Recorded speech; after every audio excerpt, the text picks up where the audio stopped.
சிற்றம்பலம் நேசம் நிறைந்த உள்ளத்தால் நீளம் நிறைந்த மணிகண்டத்து ஈசனடியார் பெருமையினை எல்லா உயிரும் தொலையெடுத்து தேசமுய்ய திருத்தொண்ட தொகை முன்மடித்த திருவாளன் வாசமலர் மென்கலல் வணங்க வந்த பிறப்பை வணங்குவாம் தில்லைவாழ் அந்தனரே முதலாக சீர்படைத்த தொல்லையதாம் திருத்தொண்டர் தொகையடியார் பதம் போற்றி ஒல்லையவர் புராணக்கதை உலகறிய விரித்துரைத்த செல்வமளி குன்றத்தூர் செக்கிலார் அடி போற்றி. திருநாவுக்கரசு வளர் திருத்தொண்டின் நெறிவாழ வருஞான தவ முனிவர் வாகீசர் வாய்மை திகழ் பெருநாம சீர்பரவள் உருகின்றேன் பேருலகில் ஒரு நாவு குறை செய்ய ஒண்ணாமை உணராதே. திருச்சிற்றம்பலம். எல்லாம் வல்ல அங்கேற்கண்ணியுடனாகி ஆளவாய் சொக்கநாத பெருமானுடைய பட்ட தனிப்பெரும் கருணையினாலும் நமது சமயக்குறவர்கள் சந்தானக்குறவர்கள் திருமுறை ஆசிரியர்கள் 63 நாயன்மார்களுடைய குருவர்களாலும் நாயன்மார்களுடைய குருபூசைத்தனத்தென்று நாம் அவர்களுடைய அருள் வரலாற்றை தொடர் சிந்தனையாக சிந்தித்து கொண்டு வருகின்றோம். அந்த வகையிலே அப்பர் சுவாமிகளுடைய குருபூசை திருநாள் வருவதை முன்னிட்டு அவருடைய அற்புதங்கள் என்ற தலைப்பிலே அப்பர் அற்புதங்கள் என்ற வகையிலே நாம் சிந்தித்து கொண்டு வருகின்றோம். அந்த வகையிலே நாம் இன்று சிந்திக்கக்கூடியது நாளை ஒரு முக்கியமான நாள். திருப்பெண்ணாகடம் என்ற ஒரு அற்புதமான தலம். பிரளயகாலேஸ்வரர் அழகிய காதலி உடன் வீற்றிருந்து அருளக்கூடிய அற்புதமான தலம். பல தலங்களையும் தரிசித்து நம்மளுடைய அப்பர் சுவாமிகள் அந்த பெண்ணாகடத்துக்கு வர்றார். பெண்ணாகடம் பல சிறப்புகள் பெற்றது. நம்ம மெய்கண்டாருடைய அவதாரத்தலம்.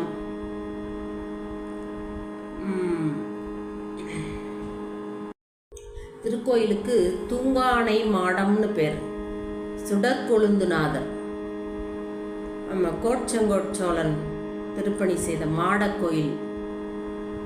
அற்புதமான கோயில் அது. யானையோட பிருஷ்டத்தை போல அமைந்திருக்கக்கூடிய கோயில். அதான் தூங்கானை மாடம். சுவாமி பேரு சுடற்கொழுந்துநாதர்.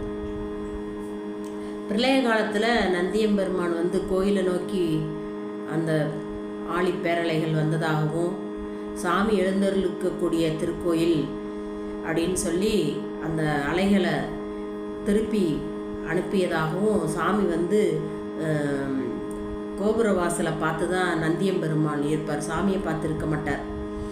இதெல்லாம் வந்து ஒரு அற்புத தலங்கள். இதெல்லாம் நீங்கள் போய் தரிசிக்க வேண்டிய ஒரு தலம். இந்த தலத்துக்கு வர்றாரு நம்மளுடைய திருநாவுக்கரசர். அப்படி வரும்பொழுது அவருக்கு ஒரு எண்ணம் வருது. அங்கே சத்தி முற்றத்தில் என்ன சொன்னார்? பொன்னார் திருவிழிக்கு ஒன்றுண்டு விண்ணப்பம் என்னாவி காப்பதற்கு இச்சையுண்டேன் இரும் கூற்று அகல மின்னார் மூவிலை சூலம் என்மேல் பொறி அப்படின்னு கேட்டார். உன்னுடைய சூலக்குரியே என்மேல் பொறி. இங்கே தான் கேட்குறார். திருவடி சுட்ட சொல்கிறார் சத்திமுற்றத்தில். பெண்ணாடத்தில் வந்து மூவிலை சூலம் பறிக்க சொல்கிறார். மின்னார் மூவிலை சூலம் என்மேல் பொறி மேவுகொண்டல் தூங்கானை மாட சுடற்கொழுந்தே அப்படின்னு சொல்லி அந்த பாடல் வரும். இப்ப எதுக்காக அப்படி கேட்கிறாரு நாவுக்கரசர்? சமணர்களோட போய் கொஞ்ச காலம் தங்கி இருந்து அவர்களுடைய அந்த உணவை உண்டு இந்த உடம்பை வளர்த்திருக்கார் இல்லையா? அங்க தங்கி இருந்திருக்கார்ல. திருவருள் கூடாமையினால் அப்படின்னு சேக்கிலார் பெருமான் போடுவார். அப்ப இவரும் சொல்லுவார், காத்தாள்பவர் காவல் இகழ்ந்தமையால். காத்து நீதான் என்னை காத்து ஆட்கொள்ளணும். உன்னோட அந்த திருவருள் கிடைக்கல. காத்தாள்பவர் காவல் இல்லாமையினால் கரை நின்றவர் கண்டுகொள் என்று சொல்லி அங்க இருக்கவங்கலாம் இதுதான் வழி அப்படின்னு சொல்லி சொன்னதுனால எங்க போயிட்டாரு? சமணத்துக்கு போயிட்டார். அப்ப அவங்களோட இருந்து அவங்க இட்ட உணவை உண்டு அவங்களோட இருந்ததுனால அந்த உடம்பை வந்து அவர் புனிதமாக்கணும் அப்படின்னு நினைக்கிறார். உடம்ப என்ன நினைக்கிறாரு? உடம்பு புனிதமாகணும். இப்போ சைவத்துக்கு வந்துட்டோம், திருநீர் பூசியாச்சு, திருவாழன் திருநீற்றை திலகவதியார் அளிக்க பெருவாழ்வு வந்ததுன்னு வாங்கி பூசியாச்சு, சூளை நோய் தீர்ந்தது, சாமியை பாடினார், இப்போ பல அற்புதங்கள் செய்து கொண்டு தல யாத்திரை மேற்கொண்டுகிட்டு இருக்காரு. இருந்தாலும் அவருக்கு மனதில் அந்த ஒரு வருத்தம் இருக்கு. நம்ம பெருமானை விட்டு நம்ம சமணர்களோட கொஞ்ச காலம் இருந்துட்டோமே, நாம் அந்த எப்படி கழிக்கிறது, அவங்க உண்ட உணவை சாப்பிட்டு அங்கே இருந்ததை அப்படின்னு சொல்லிட்டு அப்போ தான் இந்த பாடலை பாடுறார். எங்கே பெண்ணாகடத்தில் துங்கானை மாடம், பொன்னார் திருவடிக்கு ஒன்று உண்டு விண்ணப்பம். சுவாமியோட திருவடி எப்படி இருக்கு? பொன் போல தக தக தக தகன்னு இருக்கு. அந்த திருவடிக்கு ஒரு விண்ணப்பம் வைக்கிறார். என் ஆவி காட்பதற்கு இச்சையுண்டேன், என்னோட உடம்புல இந்த உயிர் தங்கணும்னா அப்படி நீ நினைச்சேனா என்ன செய்யணும் தெரியுமா? இருங்குற்று அகல, நல்வினை தீவினை பாவம் புண்ணியம் இன்ப துன்பம் பிறப்பு இறப்பு இதெல்லாம் அகல, மின்னார் மூவிலை சூலம் என்மேல் பொறி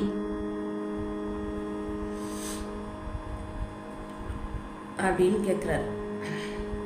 உடனே சாமி என்ன செய்கிறாரு? வேண்டுவார் வேண்டுவதை அதுவும் அப்பர் சாமிகள் கேட்டா என்ன செய்தார்னா, உடனே ஒரு பூதத்தை அனுப்பி அந்த பூதம் அந்த நாவுக்கரச பெருமானுடைய திருத்தோள்களில் இந்த பக்கம் நந்திக்குறி வலது பக்கம், இடது பக்கம் சூளக்குறி வச்சுதான் அப்பர் சாமிகளுக்கு வலிக்காம அப்படியே மென்மையா வருது. அப்பர் சாமிகள் அப்படியே மகிழ்ந்து போறார், மிகுந்த மகிழ்ச்சி. இப்போ உடல் புனிதமாகிருச்சு. அப்பா, நம்ம சாமி கிட்ட வந்தோம், நம்ம உடம்பு புனிதமாகி விட்டது அப்படின்னு மிகுந்த மகிழ்ச்சியோட இருக்காரு. இந்த தலத்துக்கு நாங்கள் ஒரு சிற்றூர்ல ஒரு 25 அடியார் பெருமக்கள்லாம் போயிருந்தோம் பெண்ணாகடத்துக்கு. அது ஒரு 10 ஆண்டுகள் இருக்கும். அப்போ அங்கே போன உடனே எனக்கு அடியனுக்கு இப்படி ஒரு எண்ணம், இந்த தலத்துக்கு வந்திருக்கோமே, அதுக்கு பிறகு பல முறை போயிருக்கோம், முதல்ல அப்போ போகிறோம். அப்போ நாவுக்கரசருக்கு முத்திரை பதிச்ச இடமாச்சே, நம்ம இங்கே வந்திருக்கோமே, நம்மளுக்கு இந்த வாய்ப்பு கிடைத்திருக்கின்றதே அப்படின்னு சொல்லிட்டு அப்போ எங்களோட நம்ம திருநாவுக்கரசர் தேவார பாடசாலை, திருநாவுக்கரசர் கைலாய வாத்திய குழு வச்சுருக்க நம்மளுடைய அருமை சகோதரர் நல்லேந்திரகுமாரும் வந்திருக்கார். நல்லேந்திரன், நல்லுன்னு சொல்லுவோம். அப்போ நான் நல்லுக்கிட்ட சொல்கிறேன், ஐயா நம்ம இங்கே வந்திருக்கோம், நாவுக்கரசருக்கு முத்திரை பதித்த இடம், நாமளும் வாய்ப்பு இருந்தால் முத்திரை பதிப்போம் அப்படின்னு. சரிங்கம்மா அப்படின்னு சொல்லிட்டு அந்த கோயில் நிர்வாகத்தை அணுகின போது கோயில் நிர்வாகம் உடனே மிகுந்த மகிழ்ச்சியோடு அந்த முத்திரை பதிக்கிறவரை வர சொல்லி, அவர் இல்லத்துக்கு போயிட்டார், அவரை வர சொல்லி அப்போ எங்களோட நம்ம விருத்தாச்சலம் ஐயா தங்க காளீஸ்வரன் ஐயா வந்திருக்கார். அவர் பார்த்தீங்கன்னா சிவப்பழமாக இருக்கார். ஏற்கனவே முத்திரையெல்லாம் வலது பக்கம் நந்தி சூளம் எல்லாம் பொறிச்சிருக்கார், பின்பக்கம் பழமலை நாதரவே அப்படியே வரைஞ்சிருக்கார். இதெல்லாம் பத்தாதுன்னு தன்னோட ஹிருதயத்தில் நடராஜ பெருமானை வரைகிறார். அப்புறம் நல்லு முத்திரை பதிச்சான். அதுக்கடுத்து அடியன்னு முத்திரை பதிக்கணும். மனதுக்குள்ள ஒரு பயம் இருக்கதான் செய்தது. சரி வலிக்குமோ, என்ன ஆகுமோ என்னவோ, சரி என்ன ஆனாலும் பரவாயில்ல, சாமி இருக்கார் நமக்கு, அப்படிதானே கடைசியில் நமக்கு தைரியம், சாமி இருக்கார், நாம் என்ன சாமியோட முத்திரை தானே பதிக்க போகிறோம் அப்படின்னு சொல்லிட்டு உட்காந்தாச்சு. உட்காந்தா கண்களை மூடி ஒரே சிவபுராணம் மனதுக்குள்ளே ஓடிக்கிட்டு இருக்கு. பெருமானுடைய அந்த திருமேனியை கொண்டு வணக்கன் முன்னாடி நிறுத்தி அடியேன் வந்து இந்த உலகத்தையே மறந்துட்டேன். எங்க கூட வந்தவங்கல்ல எல்லாரும் பாதி பேர் தனித்தனியாக போய் உட்காந்துட்டாங்க. நம்மளே ஏதாவது குத்த வச்சுருவாங்களோ, நம்மளை ஏதாவது முத்திரை பதிக்க வச்சுருவாங்களோ அப்படின்னு சொல்லிட்டு. அந்த முத்திரை பதிக்கிறவர் அப்படியே முத்திரையெல்லாம் பதிச்சு, இந்த பக்கம் நந்தியம்பெருமான், இந்த பக்கம் சூலம், சிவசிவெல்லாம் போட்டு, அம்மா கண்ணை முழிச்சு பாருங்க, முடிஞ்சிருச்சு, முத்திரை பதிச்சாச்சு அப்படின்னு சொன்னார். அப்படியே நான் கண்ணை முழிச்சு பார்க்குறேன், முத்திரை பதிச்சிட்டாரு. எனக்கு தெரியவே இல்லை, உணர்வே தெரியல. அப்போ எங்கள் கூட இருந்த சில அடியார்கள்லாம் சொன்னாங்க, அம்மா நீங்கள் முத்திரை பதிக்கும் போது உங்களெல்லாம் நாங்கள் பார்த்தோம், கற்சிலை மாதிரி இருந்தீங்க, எந்த ஒரு சலனமோ எந்த ஒரு அசைவோ எதுவுமே இல்லைம்மா, அப்படியே நீங்கள் கற்சிலை மாதிரி அப்படியே சிலை மாதிரி அமர்ந்திருந்தீங்க. ஆனால் ஒரு சில நேரம் கண்கள்லேருந்து கண்ணீர் வந்தது. அது மட்டும்தான், வேற எந்த ஒரு இதுவுமே இல்லை. அப்படியேவும் ஆழ்ந்து இருந்தீங்க. அப்புறம் அந்த நிர்வாகத்திலிருந்து எங்களுக்கு 25 அடியார்களுக்குமே அங்கே வடப்பாயசத்தோட அன்னம்பாளிப்பு கொடுத்து, தல யாத்திரை அந்த தலை சிறப்பு வரலாறு புக்கெல்லாம் கொடுத்து அனுப்பி வச்சாங்க. அப்படி வந்து தல யாத்திரை மேற்கொண்டு வந்தோம். இப்படி பல தல யாத்திரைகள் வந்து தொடர்ந்து நாங்கள் போயிருக்கோம். அப்புறம் அன்று இரவு வந்து அடியனுக்கு நல்ல குளிர் ஜுரம் வந்துடுச்சு. அப்புறம் அது சரியாயிடுச்சு. அந்த மாதிரி நம்ம வந்து ஒரு வைராக்கியம், அது மாதிரி தான் அப்பர் சுவாமிகள் வைராக்கியம் பக்தி வைராக்கிய விசித்திரம்னு ஒரு தலைப்பு கொடுப்பாங்க நம்ம திருவாசகத்தில், திருச்சதகத்துக்கு.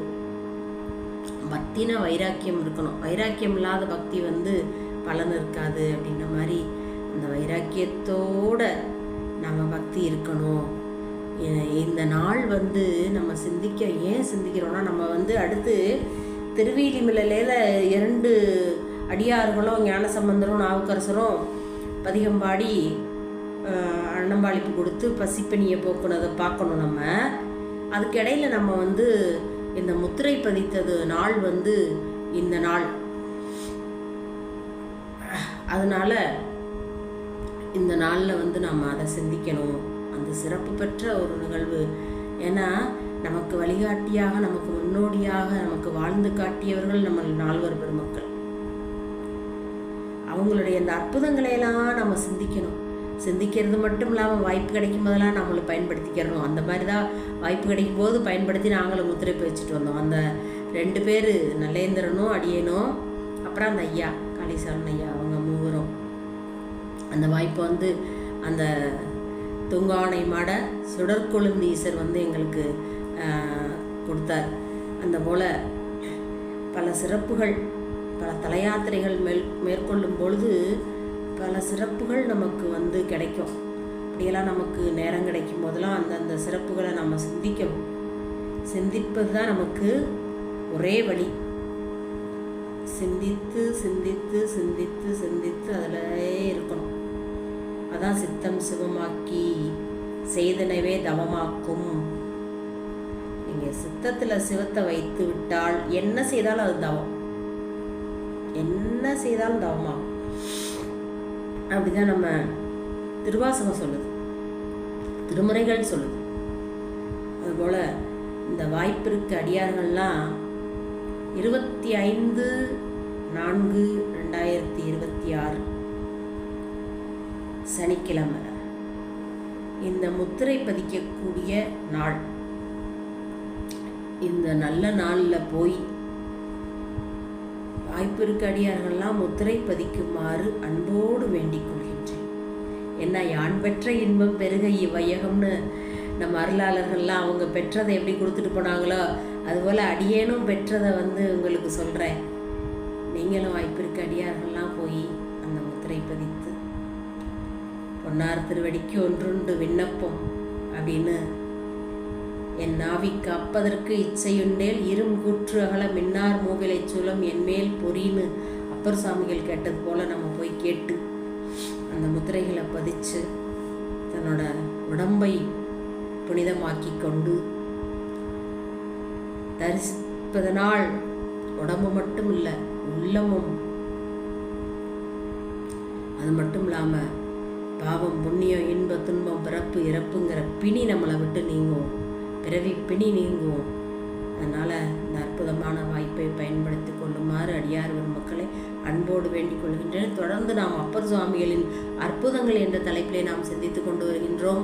அடியார் மக்கள் நம்மளது ஏகன் சேனலை பார்த்து கேட்டு பயன்பெறுமாறு அன்போடு வேண்டிக் கொள்கின்றேன். திருச்சிற்றம்பலம்.